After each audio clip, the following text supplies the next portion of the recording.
Hello everyone, welcome to SJI online class 8 English medium subject Hindi language lesson 21 पत्र लेखन। बच्चों, आज मैं आपको पाठ 21 पत्र लेखन पढ़ाने जा रही हूँ। इसमें आप समझेंगे कि पत्र को लिखते समय हमें ऐसी कौन सी मुख्य बिंदुएं हैं जिन पर विशेष ध्यान देना चाहिए तथा पत्र के कितने प्रकार होते हैं व पत्र को लिखते समय क्या सावधानी हमें रखनी चाहिए। तो आज मैं आपको ये समझाऊंगी। तो शुरू करते हैं। पत्र लेखन।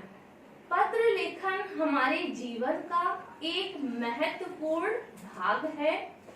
पत्र के द्वारा हम न केवल अपनी व अपने परिचितों की कुशल क्षेम का आदान प्रदान करते हैं, बल्कि पत्र के द्वारा हम विभिन्न कार्यालयों में शिकायत, जानकारी व आवेदन आदि भी कर सकते हैं। पत्र लेखन में ध्यान देने योग्य बातें, वह कौन सी बातें हैं जो हमें पत्र लिखते समय ध्यान में रखनी चाहिए।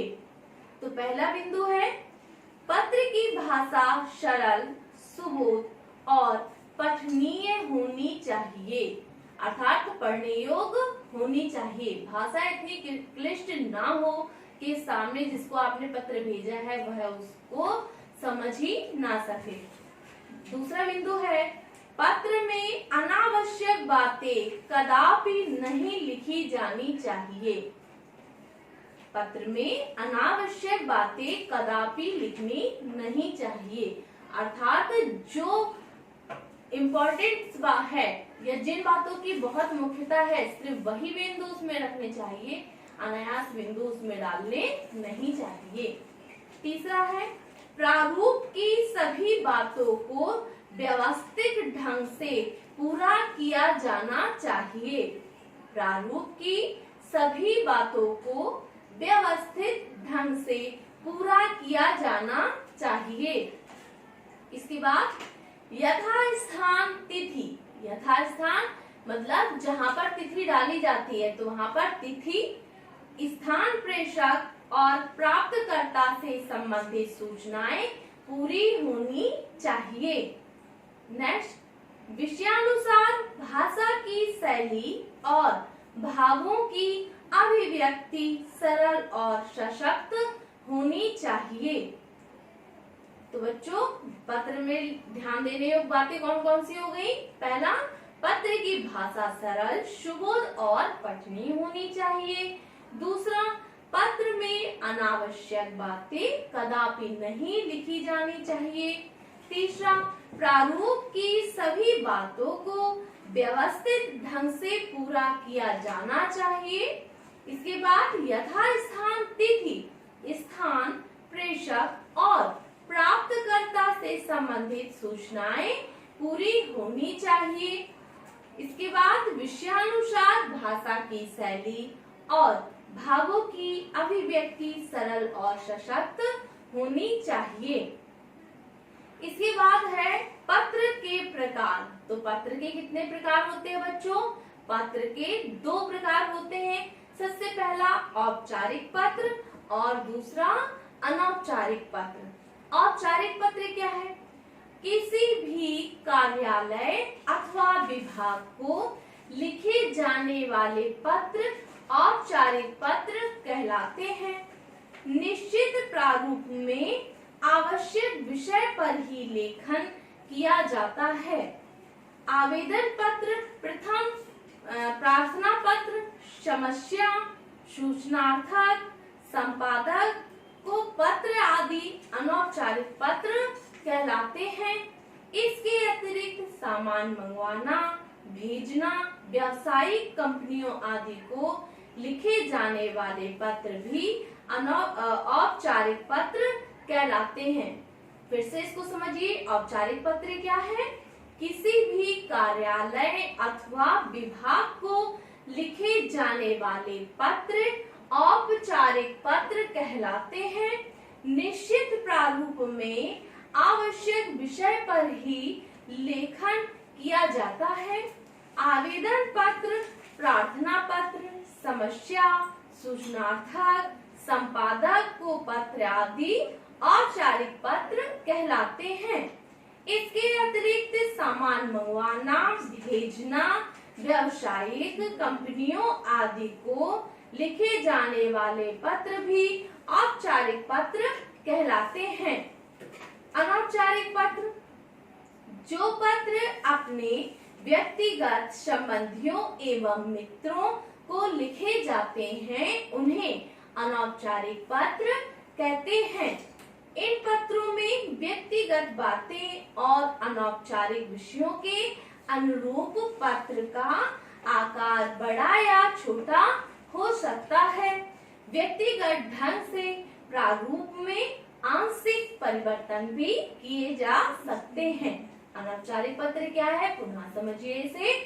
जो पत्र अपने व्यक्तिगत संबंधियों एवं मित्रों को लिखे जाते हैं, उन्हें अनौपचारिक पत्र कहते हैं।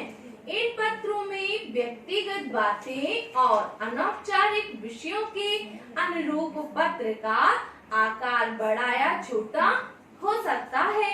व्यक्तिगत पत्र के प्रारूप में आंशिक परिवर्तन भी किए जा सकते हैं।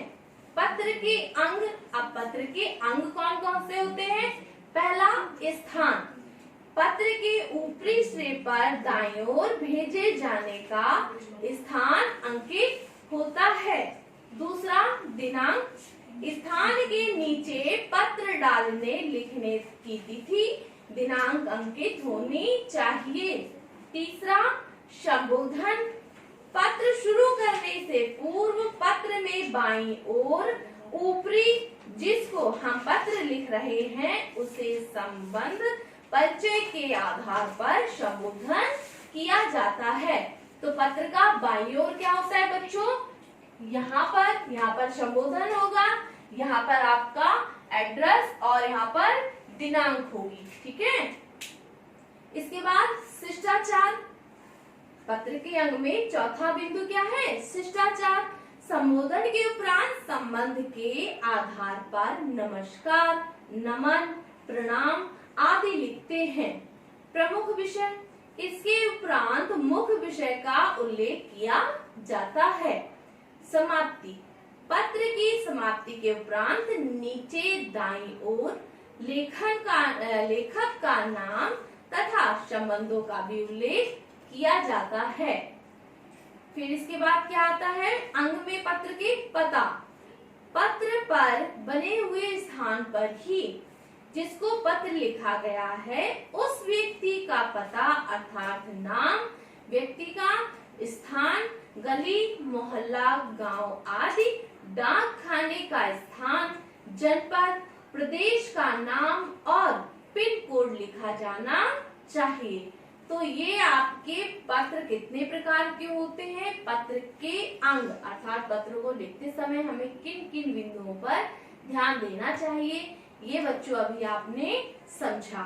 इसके बाद आपके कोर्स में जो पहला पत्र क्या है? पिता का पुत्र को पत्र। ये मैं आपको मौखिक रूप से बता रही हूँ और लिखित रूप से आप इसे पीडीएफ के माध्यम से लिखेंगे।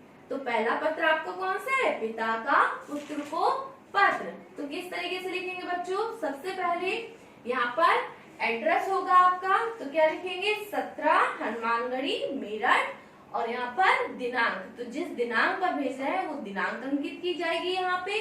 इसके बाद प्रिय नितिन यहाँ पर और शुभाशीष। ठीक है।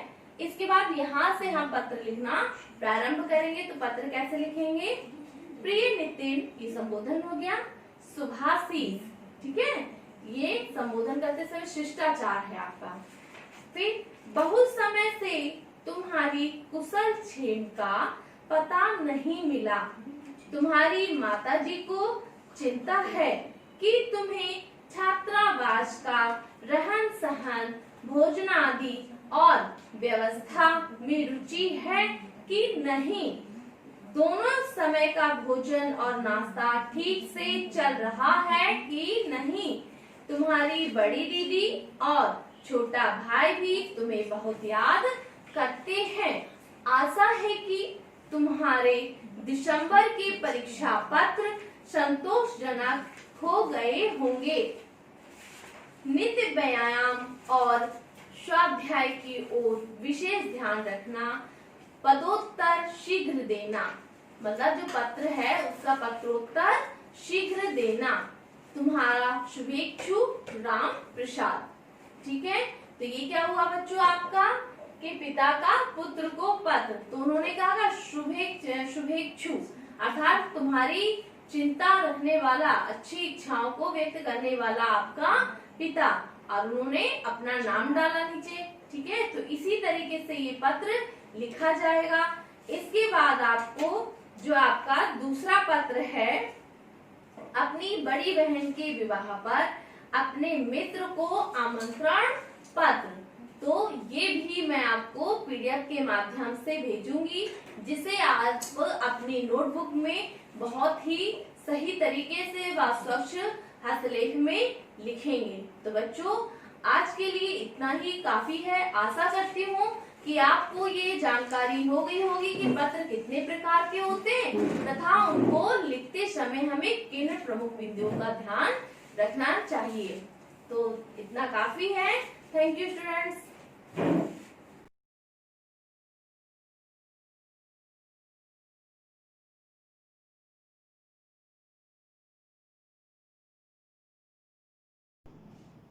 Good morning students, I welcome you on the online class of SGOI. In the last class we have completed the question number 4 of exercise 4A. We are doing chapter number 4. We have completed till question number 4. Today we will be starting from question number 5.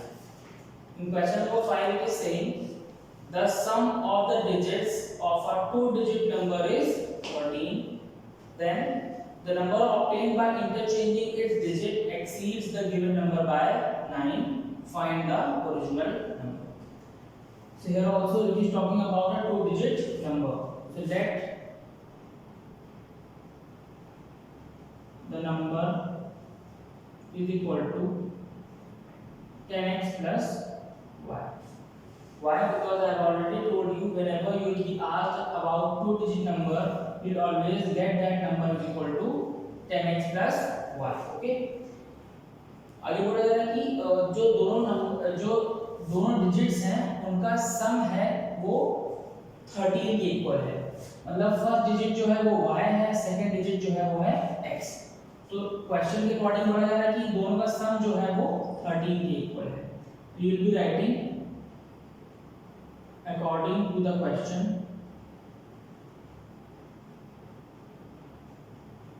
sum of digits किसके equal है 13। that means x plus y is equal to 13। according to the question it is saying the sum of digits is equal to 13। आगे बोला जा रहा है the number obtained by interchanging its digit exceeds the given number by 9। आगे बोला जा रहा है कि अगर जो नंबर हमने लेट किया है उसके डिजिट्स को हम लोग रिवर्स कर दें तो जो नंबर मिलता है वो पहले वाले नंबर से 9 ज्यादा होता है। That means will be writing on interchanging the digits.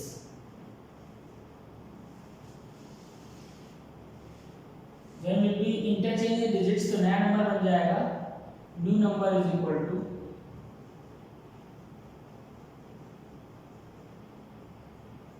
10y plus x। ठीक है, लेकिन बोला गया कि जो नया नंबर है वो पहले नंबर से 9 ज्यादा है। इसका मतलब कि this minus this should be equal to 9। therefore you will be writing 10y plus x minus 10x plus y is equal to 9। Okay, इसको सॉल्व करेंगे तो you be writing 10y plus x minus 10x minus y is equal to 9। Next step क्या होगा, like terms को subtract करेंगे तो 10y में से y सब्ट्रैक्ट होगा तो we will get 9y। x plus का है माइनस का 10x तो हो जाएगा minus 9x and is equal to 9। अब चाहे तो 9 यहाँ से कॉमन ले लेंगे तो we will get 9y minus x is equal to 9। ये 9 उधर जाके डिवाइड हो जाएगा, यहाँ से काट सकते हैं, तो ये 1 बचेगा यहाँ पे, तो we can write y minus x is equal to 1, और ये हमारी second equation. This is the first equation, sum of digits is equal to 13, and this is the second equation which we have obtained by the condition given in the question. अब next part इधर पे solve करेंगे। Now we have to solve these two equations. First equation is x plus y is equal to 13, and second one is y minus x is equal to 1. Simultaneously भी solve कर सकते हैं और substitution method से भी कर सकते हैं। What I will be doing, मैं इस यहां से y की वैल्यू को यहां पे सब्स्टिट्यूट करूंगा, ठीक है। तो इसको फर्दर आप ले सकते हो, इसको इधर ले जाओगे तो you can write it y is equal to 1 plus x, this is equation 1 and this is equation. यहां से आप x को इधर ले जाओगे, you can write y is equal to 1 plus x। अब इस 1 plus x को फर्स्ट इक्वेशन में लिख देंगे, फिर भी writing putting value of y in equation 1, y की वैल्यू जो है वो फर्स्ट इक्वेशन में पुट कर देंगे, तो we can write x plus y के बदले we can write 1 plus x is equal to 13। x plus x will give you 2x is equal to, this one will go that side, that will be 13 minus 1, so you can write 2x is equal to 12 and x is equal to 12 upon 2, that is 6. So from here you can obtain the value of x, that is equal to 6. Okay, अब इस 6 को put कर दो किसी भी equation में तो y की वैल्यू कैलकुलेट हो जाएगी। Now put x is equal to 6 in equation 1, ठीक है। तो यहाँ पे x को 6 रख देंगे, तो you can write 6 plus y is equal to 13। y की वैल्यू निकालने के 6 इधर ले जाओगे, तो you will get y is equal to 13 minus 6, तो y is equal to 7। So this was the value of x, that is equal to 6, and this is the value of y, that is equal to 7। And in the question it has been asked कि आपको वो number find करना है, तो number हमने late किया था 10x plus y। अब क्या करेंगे, यहाँ पे x और y की वैल्यू को पुट कर देंगे, तो रिक्वायर्ड आंसर क्या हो जाएगा, required answer is equal to 10x plus y, value put करेंगे तो 10 multiplied by 6 plus 7, so answer would be 67, and this was asked in the question। Okay, so I hope you have understood the concept of this question number 5. Now moving to our next question, that is question number 6.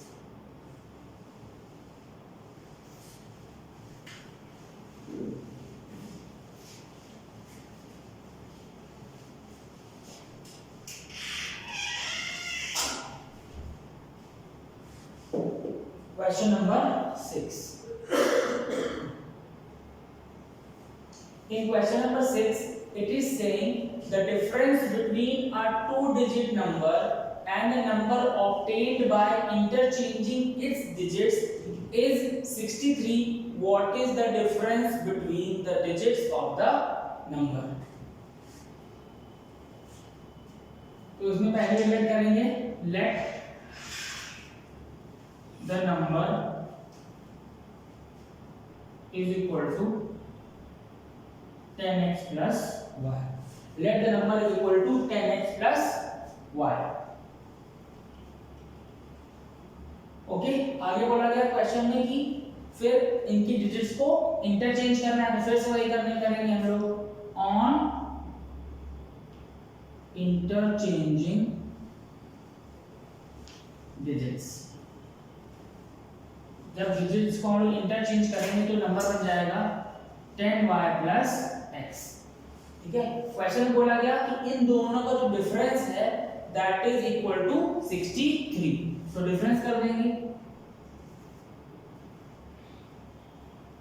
Difference is equal to 10y plus x minus 10x plus y। Difference करेंगे तो you will get 10y plus x, minus अंदर जाएगा तो you get minus 10x and minus y। Like terms को subtract करेंगे तो you will get 10y minus y is equal to 9y and this plus x minus 10x is equal to minus 9x। मतलब difference है that is equal to 9y minus 9x। Okay, लेकिन question के according बोला गया कि difference किसके equal है, 63 के इक्वल है। तो you will be writing 9y minus 9x is equal to 63। ठीक है, अब 9 यहाँ से कॉमन ले सकते हो आप, 9 कॉमन लोगे तो you gate y minus x is equal to 63। 9 से इधर आप डिवाइड करोगे तो 9 1 9 and 9 7 63, that means y minus x is equal to 7। और y और x क्या है, इस 2 डिजिट नंबर के 2 डिजिट्स हैं, और y minus x करने पे क्या मतलब पता चल रहा है कि इन दोनों का डिफरेंस, अंतर, इन दोनों का अंतर कितना है, 7 है, और यही क्वेश्चन में पूछा गया था। So from here you can say the difference between the 2 digits of a 2-digit number will be equal to 7. Okay. So now moving to the last question of this exercise, question number 7.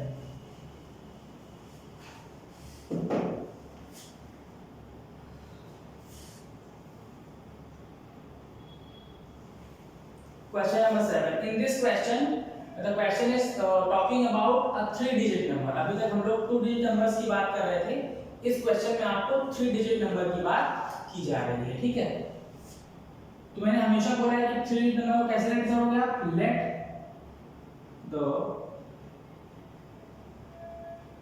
3-digit number is equal to 100x plus 10y plus z। The 3-digit number will be equal to 100x plus 10y plus z। क्यों? क्योंकि ये ones place का number है, y जो है वो tens place का number है, और जो x है वो हंड्रेड्स प्लेस का नंबर है। ठीक है, now we will read the question. It is saying in a 3-digit number the hundredth digit is twice the tenth digit while the unit digit is twice the tenth digit। बोला गया कि जो 100 digit है वो 10th digit से 2 times है, और जो यूनिट्स डिजिट है वो 10th डिजिट का 3 टाइम्स है। इसका मतलब यहाँ पे वी कैन कंक्लूड दैट कि 100 डिजिट जो है वो भी 10th डिजिट पे डिपेंड कर रही है, और जो 1st डिजिट या यूनिट डिजिट है वो भी 100 डिजिट पे ही डिपेंड कर रही है। ठीक है, तो हम क्या कर लेंगे, late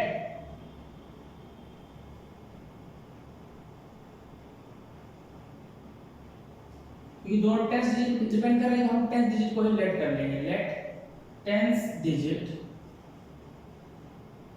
is equal to x। 10th digit को हमने लेट कर लिया x, that means you can say let 10th digit is equal to x। अगर 10th डिजिट x है, या कुछ भी ले लो, a ले लो, क्योंकि x पहले ले चुके हैं, let 10th digit is equal to a, तो 100 डिजिट क्या हो जाएगी, then hundreds digit is equal to 2a। क्यों क्या बोला गया कि जो 100th डिजिट है वो 10th डिजिट का 2 टाइम्स है, तो you can say that if 10th digit is a then 100th digit will be 2a। also units digit is equal to कितना होगा, 3a, क्योंकि in question it is being said कि जो unit digit है वो 10th digit का 3 times है, इसका मतलब इसको 3a लेना पड़ेगा।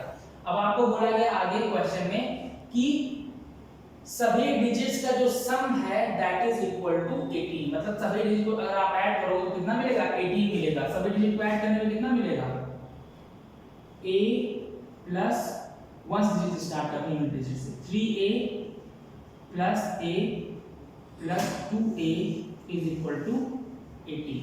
This is given in the question. You can solve it 3a plus a 4a, 4a plus 2 is 6a। 6a is equal to 18, so a is equal to 18 upon 6, that means a is equal to 3। हमें यहाँ से क्या मिला, a is equal to 3। अब a 3 है, that means 10th digit 3 है। a 3 है, इसका मतलब 10th डिजिट कैसी है, 3 है। तो 10th डिजिट कितना हो जाएगा, 3 हो जाएगा। 100 डिजिट कितना है, 2a है, मतलब कि it will be 2 into 3 that is equal to 6। और जो यूनिट डिजिट है वो 3a है, that means 3 multiply by a मतलब 3, मतलब कि वो 9 है। अब हमें चाहिए ये number which we have let, this is unit digit, this is 10th digit and this is 100th digit. So required answer will be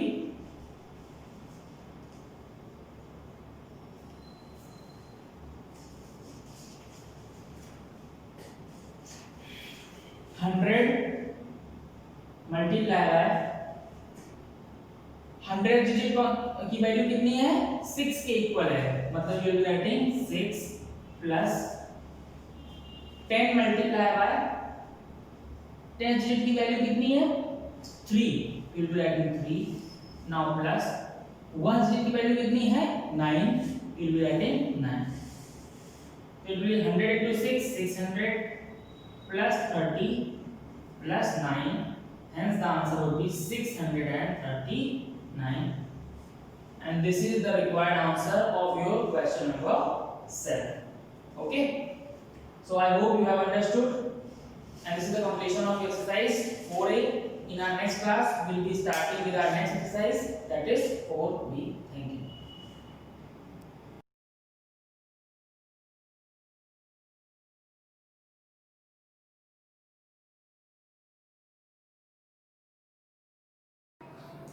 Hello students, welcome to Shivaji Group of Institutions online classes, and this is your biology class.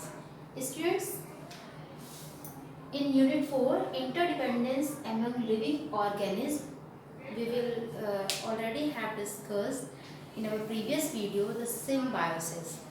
Okay, now we will discuss about the parasitism. What is parasitism? Actually, some organisms depend or live on another body and take the nutrition from that organism. That body is called parasitic organism. Okay, the organism which live on another body and take the nutrition from them is called parasitic organism. And the organism in which the parasite take the nutrition is called host. Okay students, and this type of relationship is called parasitism. Actually, the parasites are also various types. Like some organisms are total parasite and some organisms are partial parasite. And on the another classification, parasitic organisms are of two types. First is ectoparasite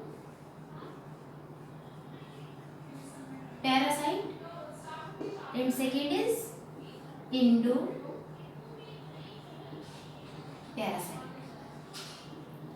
So in ectoparasite, the living organism live outside the host body.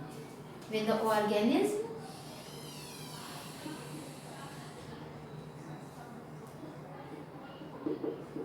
live outside the host body,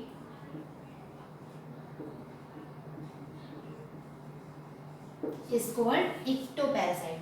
That type of organism is called ectoparasite. And when the organism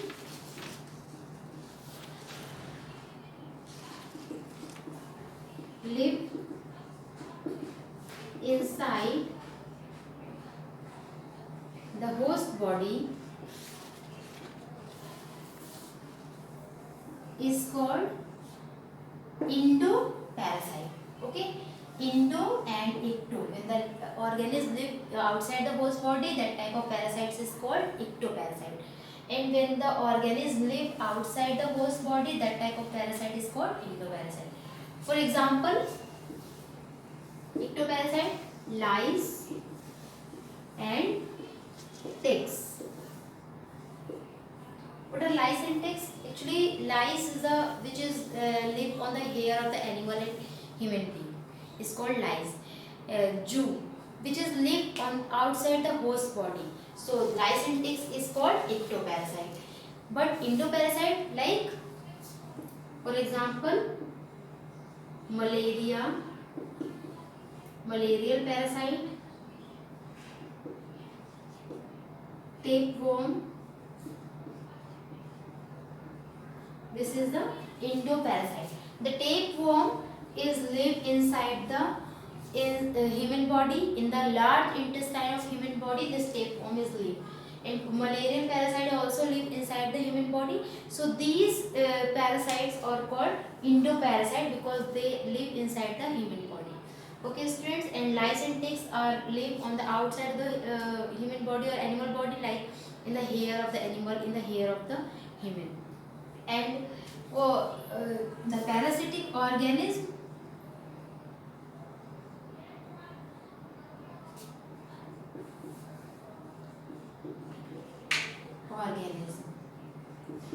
and host like lice, which is live in outside the human body but live in the human body and take the nutrition from the human body. So the human being is the host for human being or animal in which the lice live. Means जिस भी body में ये लाइस रहता है, चाहे वो human body हो या एनिमल, तो वो बॉडी उस लाइस के लिए क्या होगी? होस्ट होगी. That is called host for the lice. And the parasitic organism क्या हो गया? Lice. Lice is the parasitic organism because it take the nutrition from the human being और animal in which it is live. And the for lice के लिए host क्या है? Human being या animal, जिस भी बॉडी में वो रहता है. Okay, student. So host, the organism in which they take the nutrition is called host, and the organism which live on another body and take the nutrition from them is called parasitic organism. And this type of relationship is called parasitism. Okay, students. So students, like animal parasite, there are also plant parasite like Cuscuta. In general way, the Cuscuta is also called amarvale, which is live on a tree. Means Cuscuta has a tubular structure which help them to climb on the tree and take the nutrition from the tree. Means amarvale इससे nutrition लेती है जिस tree में वो रहती है. And उस tree में रहने के लिए उसके पास एक tubular like structures होते हैं yellow color के, which help them to climb on the tree.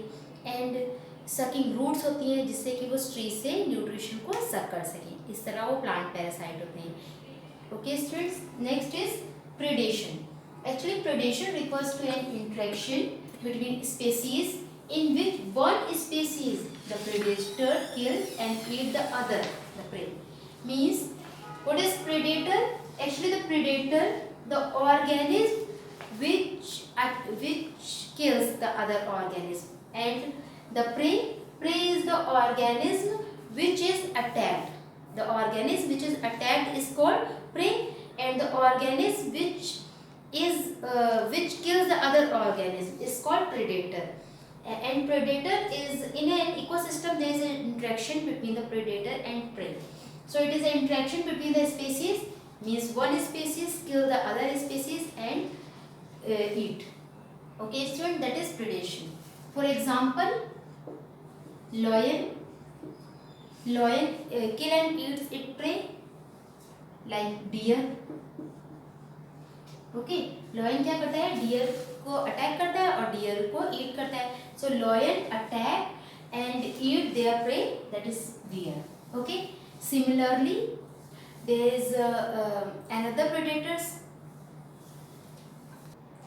and the other is like a snake. Snake also eat and kill its prey like frog, insect and other. So snake, frog is being eaten by the snake. Means ये जो frog है वो क्या है? Lion is a predator and it kills its prey. And what is the prey of the lion? Is a deer. Okay, students. So lion is a predator which kill its prey and eat. So deer is a prey called lion, and it is a predator. Similarly, the second example is the snake. Snake is a predator. Snake is a predator which kills its prey, that is frog, and eat. तो ये frog क्या है? Frog prey है, snake predator. So predation means a predator who the organism who kills other organism, and prey the organism who which is attacked, वो उसे बोलते हैं prey. ठीक है, जो अपने prey को kill करके खाता है, that is, and this is called predation. Students, what is the main difference between predation and parasitism? Actually, the main difference is that the parasitic organisms are smaller in comparison to their host cell. Okay, but predators are always large in size. Like lion is large from the deer. Lion का size कैसा होता है? Deer से बड़ा होता है. Snake भी frog से बड़ा होता है. लेकिन parasitic organism में parasites कहते हैं, parasites are smaller in size. वो small होते हैं, like lice, ticks, अमरबेल, क्यूसिटामीज, रेफेलिया, ये सारे क्या हैं? वो small in size, वो सारे size में small होते हैं, और उनकी जो host cell होती है वो बड़े होती हैं, सेल होती हैं. लेकिन यहाँ पर predators large होते हैं size में, और उनके जो prey होते हैं वो they are smaller in size. This is the main difference. And the another difference is that predator always kill its prey, but parasitism never kill its host.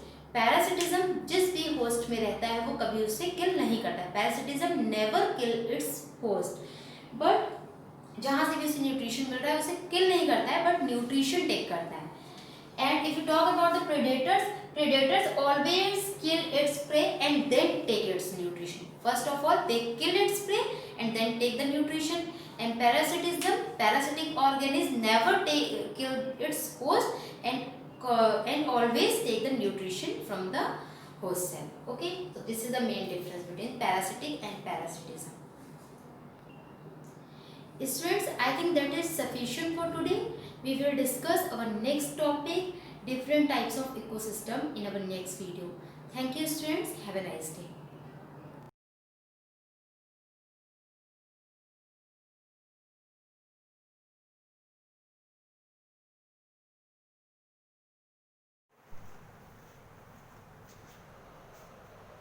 Very good morning, students. In my previous lecture, I have explained you Geography 4th chapter Urbanization for class 8.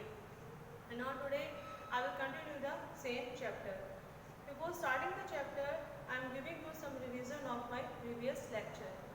In my previous lecture, I have explained you negative impact of urbanization like problem of overpopulation, disintegration of joint family system, high cost of living, increase in crime rates, individual life, environmental pollution, water and sanitation problem, and stress. And way to reduce the negative impact of the urbanization. There are so many ways to reduce the negative impact of urbanization, like building sustainable and environmental friendly cities, provision of essential services, creation of more jobs, and population control. And now today, necessary steps to be taken by government. ऐसे कौन से steps government के द्वारा लेने चाहिए जिससे कि हम क्या कर सकें, अर्बनाइजेशन को बढ़ने से रोक सकें. तो dustbin must be kept all public places like bus station, railway station and park. तो डस्टबिन रखने चाहिए जितने भी पब्लिक प्लेसेस हैं, जैसे कि बस स्टेशन हो गया, रेलवे स्टेशन हो गया, पार्क हो गया या थिएटर्स हो गया, वहाँ पे हम क्या प्रोवाइड करने चाहिए, डस्टबिन प्रोवाइड करने चाहिए. Dustbin should be kept at proper distance on roads and there should be emptied every day by the staff. तो डस्टबिन प्रॉपर डिस्टेंस पे रखे जाने चाहिए रोड के, और उसको प्रतिदिन उसको बदलना चाहिए. Daily cleaning of public places is necessary. Public places की डेली क्लीनिंग बहुत जरूरी है. Proper public toilets must be build and should be maintained regularly. Proper public toilets बनाए जाने चाहिए और उनको रेगुलरली क्या करना चाहिए, मेंटेन करना चाहिए. Spitting and throw waste in public places must be treated as an offence and fine must be charged by the government. So these are necessary steps to be taken by the government. And now अब हम बात करने जा रहे हैं satellite cities. So satellite cities are smaller cities that are near a large cities. तो बच्चों satellite cities हमारे क्या होते हैं? ये हमारे smaller cities होते हैं that are near a large city, जो कि हमारे large city के near होते हैं and which is the center of the metropolitan area. तो ये हमारे क्या होते हैं? हमारे metropolitan area के ये क्या होते हैं? main center होते हैं. Satellite cities are different from suburbs, subdivision. तो satellite cities हमारे subdivision मतलब कि उपनगर से क्या होते हैं? बिल्कुल different होते हैं because they have their own centers, क्योंकि इनके अपने centers होते हैं. तो they are different from suburbs and subdivisions. तो satellite city is a plant city. Satellite city हमारे क्या होते हैं? Is a plant city in the natural growth of a nearby larger city. The city is designed to stop urban extension to the suburbs. तो city को क्यों design किया जाता है? जो अर्बन एक्सटेंशन हो रहा है, जो हमारा अर्बनाइजेशन हो रहा है, तो सबर्ब्स मतलब कि उपनगर में अर्बन एक्सटेंशन को रोकने के लिए हमारे सैटेलाइट सिटीज प्लान किए जाते हैं. It supplements the expansion of larger cities. It is independent of larger metropolitan area. So is it clear कि satellite cities are smaller cities that are near a larger city which is the center of a metropolitan area. For example, from the land use perspective, satellite cities are the best way to accommodate population growth which preserving open space for farmland. For example, satellite cities that circle Stockholm, Singapore and Tokyo have a population ranging from 30,000 to 25,000. These plant cities are surrounded by green belt area. ये जो हमारे जितने ये plant city है, जो हमारे satellite cities हैं, ये चारों ओर से किससे घिरे हुए हैं? ग्रीन बेल्ट एरिया से घिरे हुए हैं. These are connected to the greater metropolitan area by the rail system. The Kitchener CMA is an example of satellite city in Toronto. तो टोरंटो में हमारा जो किचन है वो हमारा क्या है? एग्जाम्पल है सैटेलाइट सिटीज का. Tucson is in some ways qualifies as a satellite to Phoenix. Tucson हमारा फोनेक्स का सैटेलाइट सिटी है.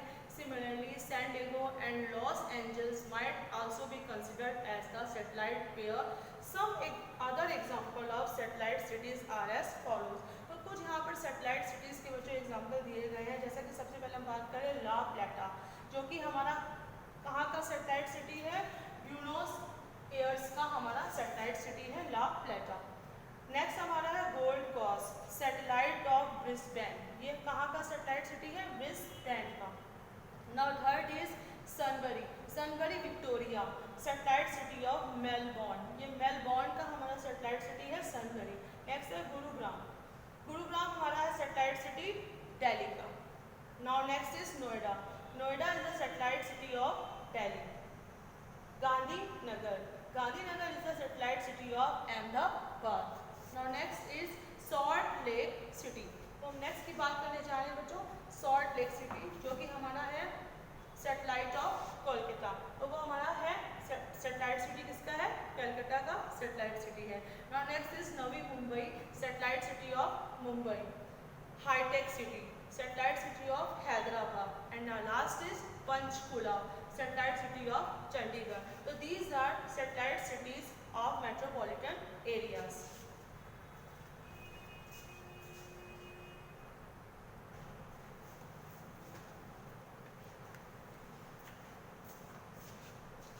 बच्चों अब हम बात करने जा रहे हैं concept of smart cities.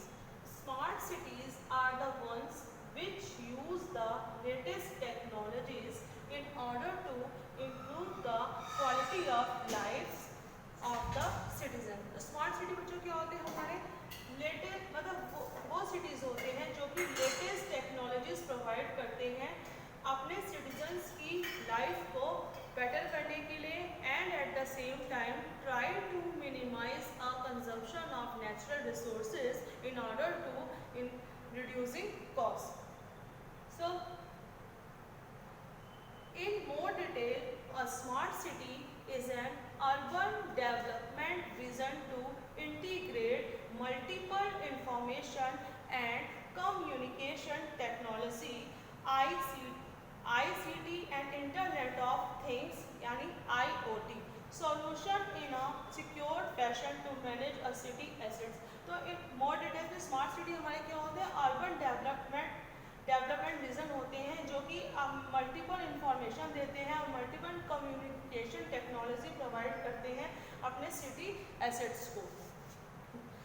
The city assets include but are not limited to local department information system, school, libraries, transportation systems, hospitals, power plants, water supply, network, waste management, law enforcement and other community services. The goal of building a smart city is to improve, मतलब कि जो smart city की building का goal क्या होता है, is to improve the quality of life by using urban informatics and technology to improve the efficiency of services and meet resident needs. तो जो हमारी स्मार्ट सिटी की बिल्डिंग होती है उसका मेन गोल क्या होता है कि वहाँ पे रहने वाले जो नागरिक हैं, सिटीजन्स हैं, उनको बेटर लाइफ प्रोवाइड करना और बेटर सर्विसेज प्रोवाइड करना और बेटर रेजिडेंट नीड्स को उनकी क्या करना, फुलफिल करना. तो hence smart city is a developed urban area. तो स्मार्ट सिटी हमारे क्या होते हैं, डेवलप्ड अर्बन एरिया होते हैं that creates sustainable economic development and high quality of life by excelling in multiple key areas. तो स्मार्ट सिटी हमारे होते हैं एक डेवलप्ड अर्बन एरियाज होते हैं जो कि क्या करते हैं, high quality of life provide करते हैं अपने सिटीजन्स को और बेटर सर्विसेज प्रोवाइड करते हैं. The smart city has digital technology embedded across all city function. तो it is included with basic infrastructure to give a decent quality of life and clean environment to life starter. तो ये इसके अंदर क्या include होता है, basic infrastructure ये provide करते हैं अपने सिटीजन्स को और क्लीन इन्वायरमेंट प्रोवाइड करते हैं. It includes government services, good transport system, traffic management, adequate facility of energy, health care, water and waste. Although smart city is defined on the basis of overall development of the city and the amenities provided to the people. तो smart city क्या को किस तरह से define किया जाता है, on the basis of overall development of the country. मतलब कि किसी भी कंट्री के पूरे किसी भी सिटी के डेवलपमेंट के लिए और सुविधाएं लोगों तक पहुंच सके, इसके लिए स्मार्ट सिटी का क्या किया जाता है, इसकी स्मार्ट सिटीज़ की बिल्डिंग को बनाया जाता है. तो there is no universally accepted definition of a smart city. It means different things to different people. मतलब कि different लोगों को different चीज़ों को different लोगों तक पहुँचाना. Thus the concept of smart cities varies from city and country to country. इसलिए जो smart city का concept है वो एक शहर से दूसरे शहर और एक देश से दूसरे देश की ओर ले जाया जाता है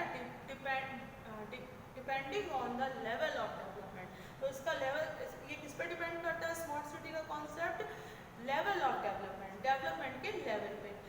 विलिंगनेस टू चेंज मतलब कि उस सिटी में चेंजेस की इच्छा पर निर्भर करता है. एंड द रिसोर्सेज, और वहाँ पर कितने रिसोर्सेज अवेलेबल हैं और कितने रिसोर्सेज अवेलेबल नहीं हैं. And aspiration of the resident of the city, और वहाँ के नागरिकों की इच्छाओं पर निर्भर करता है. तो a smart city would have a different explanation in India than in Europe. तो हमारे भारत में स्मार्ट सिटी की एक्सप्लेनेशन डिफरेंट है यूरोप के comparatively. Broadly we can say that smart city is represented by the 4 pillars of compressive development. तो हमारे इस तरह से हम कह सकते हैं कि जो हमारा स्मार्ट सिटी है वो रिप्रेजेंट करता है 4 पिलर्स को, 4 स्तंभों को रिप्रेजेंट करता है. हमारे कंप्रेसिव डेवलपमेंट के 4 पिलर्स को रिप्रेजेंट करता है. तो हमारे कंप्रेसिव डेवलपमेंट्स के 4 पिलर्स कौन से हैं बच्चों, हमारे कंप्रेसिव डेवलपमेंट के 4 pillars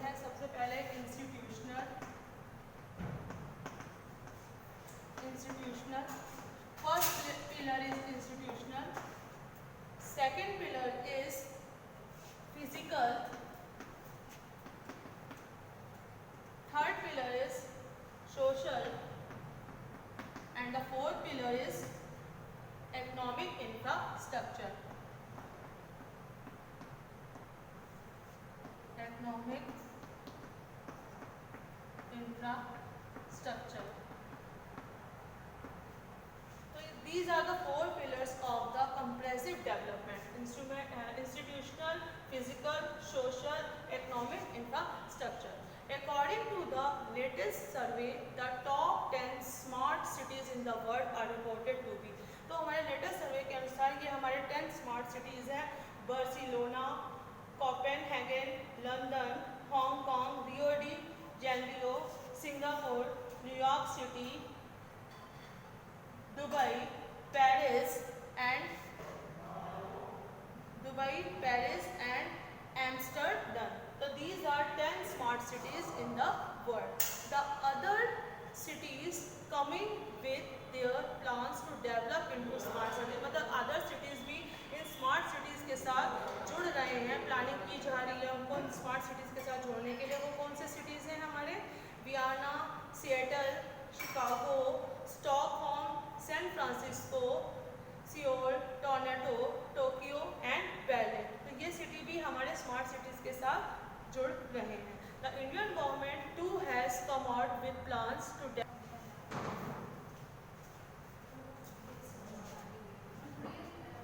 Indian government too has come out with plans to develop numerous smart cities in the country.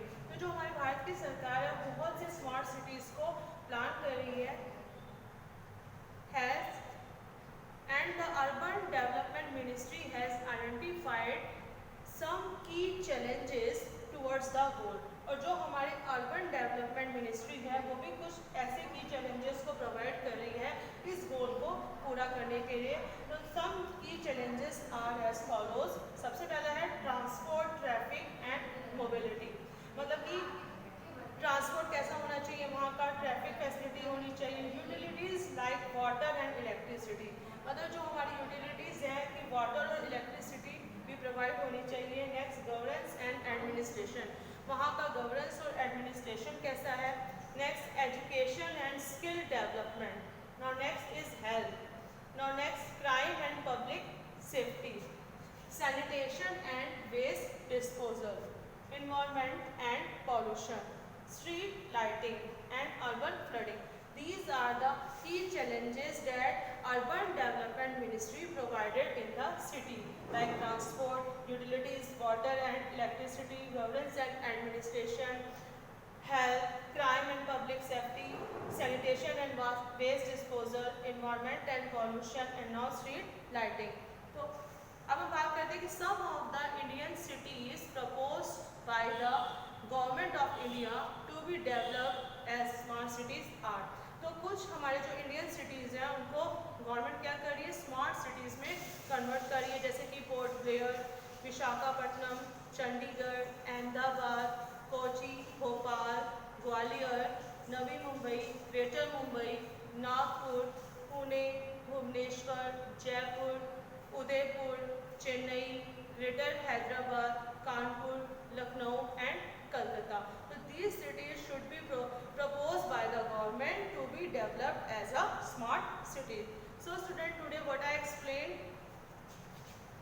satellite cities. Satellite cities are smaller cities that are near a large city which is the center of the metropolitan area.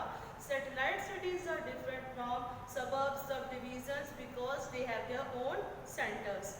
Satellite city is a planned city in the natural growth of a nearby larger cities. So there are some examples of satellite cities in the world like La Plata, Gold Coast, Sunbury, Gurugram, Noida, Gandhinagar, Salt Lake City, Navi Mumbai, High Tech City and Panchkula.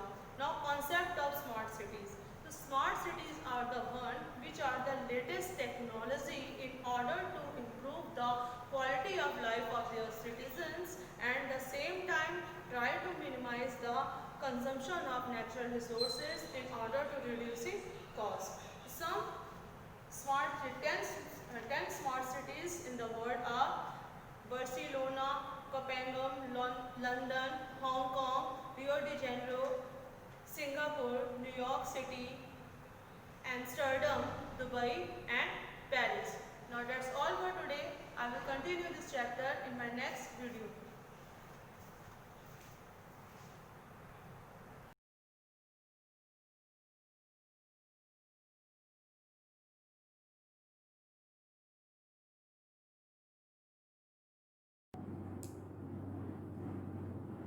Good morning students. Student, this is class 8E. Subject is computer.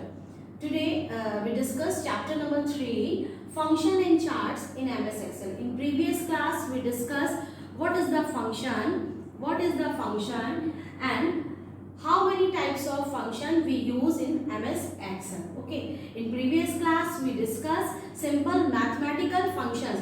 Mathematical functions like आपका sum, product, quotient, power. Okay, these are the mathematical function. Today we discuss some statistical function. These are also a mathematical functions, but this is called the statistical function. Okay, there are so many types of statistical functions, but in your chapter only 5 statistical functions. First is the max, min, count, counter, and next is the average. So first of all we explain what is the max function. First is the max function. Max function. Students, we already discussed कि all the functions written like this. Suppose that this is the function name and this bracket used for this bracket define this is a function. यानी कि आपका जब आप ये इस तरह से ये ब्रैकेट जो है वो यूज करते हो तो उसका मतलब क्या है कि we use a function. Okay, what is the use of max function? Max function is used for to find the maximum number और maximum range of given number. यानी कि सपोज अगर हम लोग आपने इस तरह से ये फंक्शन लिखा है कि पहले मैं इसको ये लिख लेती हूँ कि this is use for find the maximum value of given range. given range का मतलब ये हुआ कि आपने जो नंबर्स दिए हैं, सपोज दैट इसका जो सिंटेक्स है उसको ये देख लीजिए. This is the syntax. Okay, syntax में अब आपका क्या है कि आपने लाइक दिस इस तरह से लिखा इक्वल मैक्स और अब आपने यहाँ पे सेल रेंज दे दिया.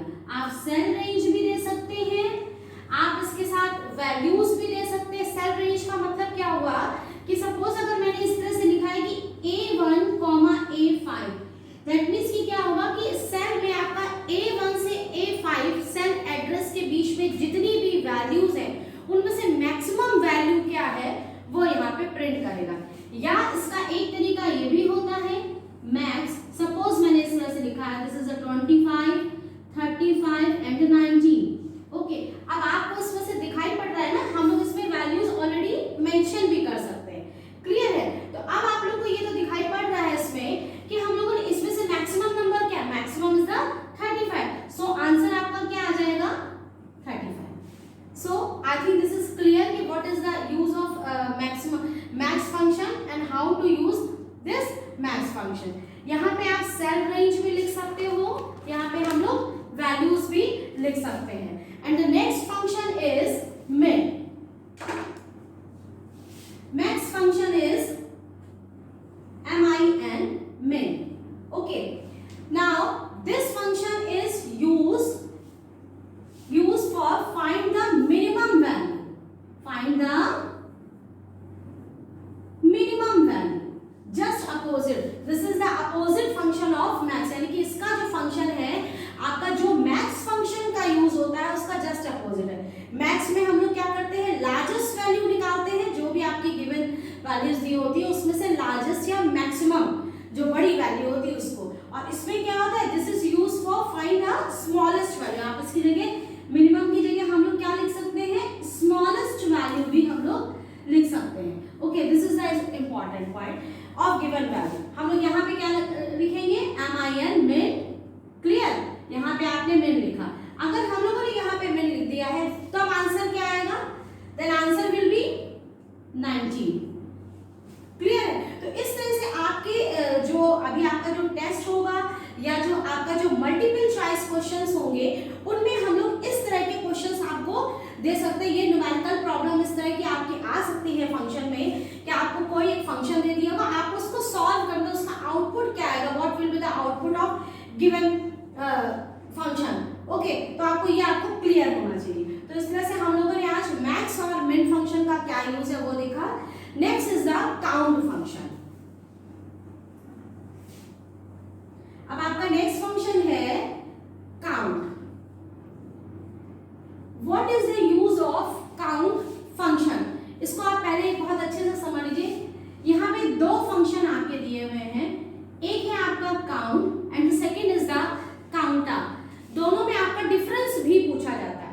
काउंट फंक्शन का यूज क्या होता है, काउंट फंक्शन क्या करता है आपका कि सपोज मान लीजिए कि हमने यहाँ पे एक हमारी this is the Excel sheet. Okay, ये आपकी एक्सेल शीट है, क्लियर। सपोज मान लीजिए मैंने यहाँ से ये रेंज जो है वो सेलेक्ट करी है इसमें, क्लियर है। ये रेंज का मतलब क्या हुआ, A1, ठीक है। यहाँ पे ABC इसका ये होता है और ये 1 2 3, ठीक। तो अगर हम लोगों ने ये रेंज, अगर हमने ये जो मैंने आपको जो ये डार्क पोर्शन में दिखा रही हूँ, अगर हम लोगों ने ये रेंज सेलेक्ट करी है, आपने मान लीजिए इसमें 20 वैल्यू दी है, यहाँ पे आपने हो सकता है कि कुछ BX लिखा है, यहाँ पे भी आपने कुछ AX लिखा है और यहाँ पे वैल्यू आपने 10 ली है, ठीक है। तो काउंट फंक्शन क्या करता है कि जो रेंज, सेल रेंज, आपने range in the sense cell range, जो आपने सेल रेंज सेलेक्ट करी है उसमें से कितने में आपने मतलब आपने इंटीजर वैल्यूज दिए, यानी कि कितने में आपने में नंबर्स स्टोर कराए, सिर्फ वो उनको काउंट करता है। वो कुछ ऐड नहीं करेगा, मिनिमम मैक्सिमम फाउंड नहीं करेगा, कोई एवरेज नहीं निकालेगा। बस यहाँ पे ये आपको बताएगा कि आप जैसे यहाँ 4 सेल, हमारे इस सेल रेंज में हमारे पास 4 सेल है और यानी कि हमारे पास 4 वैल्यूज हैं, क्लियर। बट इस 4 वैल्यूज में से नंबर्स कौन से हैं, ठीक है।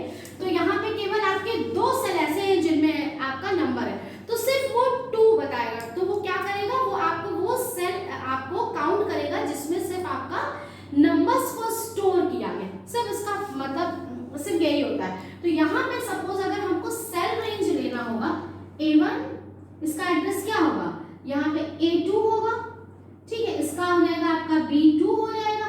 तो इस तरह से आप यहाँ A2 से लेकर के ये क्या हो गया आपका B3, ठीक है। A2 से आपको B3 ये इसका सेल रेंज होगी। यहाँ से यहाँ तक मतलब आप इसका पहला वाला एड्रेस लेंगे और इस लास्ट वाले का एड्रेस लेंगे, तो ये आपका सेल रेंज है। इसके बीच में जितने भी आपके सेल हैं उनमें आपने किस किस में उन्होंने नंबर्स को स्टोर किया वो काउंट करेगा। तो ये आपको क्लियर हो गया, ओके। और इसका मतलब क्या हो गया कि ये जो काउंट फंक्शन होता है, this is not count the alphabet, जो आपने अल्फाबेट्स दिए उनको वो काउंट नहीं करेगा, ठीक। काउंट का मतलब सम नहीं होगा, ओनली आपका वो कितने में आपने नंबर्स जो है स्टोर किए, बस उसको वो काउंट करेगा। तो जो इसका सिंटैक्स है वो इस तरह से है, आपने इक्वल लिखा, दिस इज द सिंटैक्स, आपने इक्वल का साइन लगाया, count and the cell range, clear. इसमें आपको सेल रेंज देना जरूरी है, अगर आपने सिर्फ एक लिखा तो कोई फायदा नहीं है। सपोज दैट मैंने यहाँ पे लिख दिया है count A2 colon B3, clear student. तो अब आपका आंसर यहाँ पे क्या आ जाएगा, वो सिर्फ यहाँ पे सेल एड्रेस दिखा देगा, आपका आंसर विल बी 2। तो इस तरह से आपका ये काउंट फंक्शन क्लियर होता है, ओके। तो इसका मतलब क्या हो गया कि this function count the number of cells containing numbers, it does not count containing alphabets, clear student. तो इस तरह से आपका ये आपका हो गया कैसा, आपका काउंट फंक्शन। नेक्स्ट अब आपका फंक्शन है काउंटा, COUNTA, this is the काउंटा function. Okay, काउंटा का मतलब क्या हो गया, इस फंक्शन का भी जो सिंटैक्स है वो बिल्कुल सेम है जैसा आपका काउंट में होता है, लेकिन बस आपको करना क्या है, यहाँ पे हम लोग को कुछ नहीं करना, वो खुद ये काउंट करेगा। आपके में क्या है कि जो आपके ब्लैंक होंगे सेल वो उनको काउंट नहीं करेगा। आपके वो कैसे सेल काउंट करेगा, जिसमें आपने नंबर दिया है और जिसमें आपने टेक्स्ट दिया है, केवल वो उसको काउंट करेगा। ओके, तो क्या हो जाएगा, this function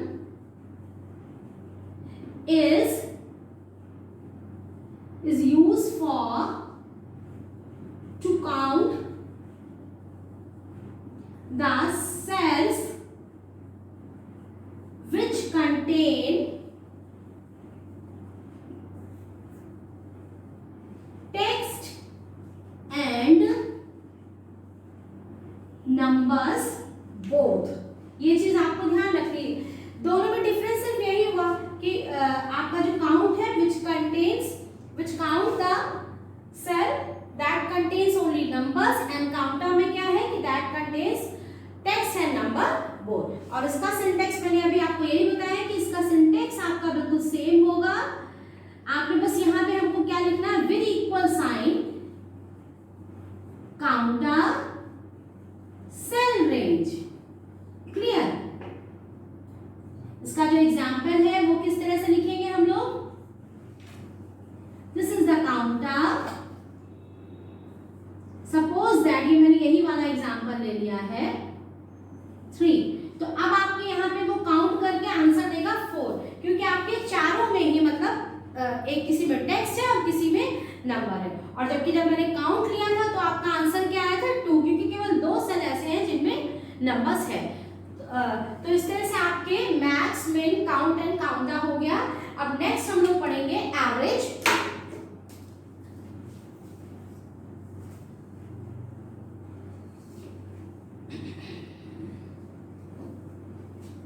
I think average का फॉर्मूला सबको पता होगा कि सपोज अगर मान लीजिए हमारे पास 3 नंबर है, ठीक है, 3 में हमको एवरेज निकालना है, तो हम लोग क्या करते हैं, जो हमारे पास 3 नंबर्स है पहले हम उनको ऐड करेंगे एंड डिवाइडेड बाय 3, ठीक है, मतलब total number of digits upon number of कितने आपके नंबर्स हैं, तो आप उनको बस डिवाइड करेंगे और आपका एवरेज आ जाएगा। तो एवरेज में जो भी आपका आंसर आएगा दैट विल, वो आपका फ्लोट में भी हो सकता है। ये सबको क्लियर है कि एवरेज में जो हमारा आंसर होगा हो सकता है कि वो हमारा फ्लोट का मतलब वो डेसिमल वैल्यू है, जरूरी नहीं होता है कि आपका 20 आए, 20.5 भी आ सकता है, समझ में आया, मतलब इंटीजर वैल्यूज आपकी ऐसा हो सकता है इंटीजर में भी आए, हो सकता है कि वो डेसिमल वैल्यू भी ले सकता है। तो इस तरह से आपका ये जो एवरेज फंक्शन होता है इसका यूज क्या होता है, this function is used to find the average of given numerical given numbers। Okay, जो भी आपके नंबर्स दिए हुए हैं वो उनका एवरेज काउंट करेगा। आपका जो इसका सिंटेक्स है वो ये क्या है, सिंटेक्स इज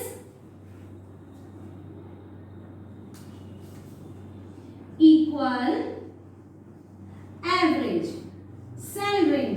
आप सेल रेंज भी दे सकते हो और इसमें वैल्यूज भी दे सकते हो, कोई प्रॉब्लम नहीं। जैसे मैंने कहा कि 3 वैल्यूज हमको पता है, 3 डिजिट्स लेनी है, तो हम अपने अकॉर्डिंगली वैल्यूज भी दे सकते हैं, ठीक है। सपोज दैट यहाँ पे सेल रेंज मैंने यहाँ पे लिखा एवरेज, क्लियर, यहाँ पे अब आपने लिखा है 5, 2 एंड 3।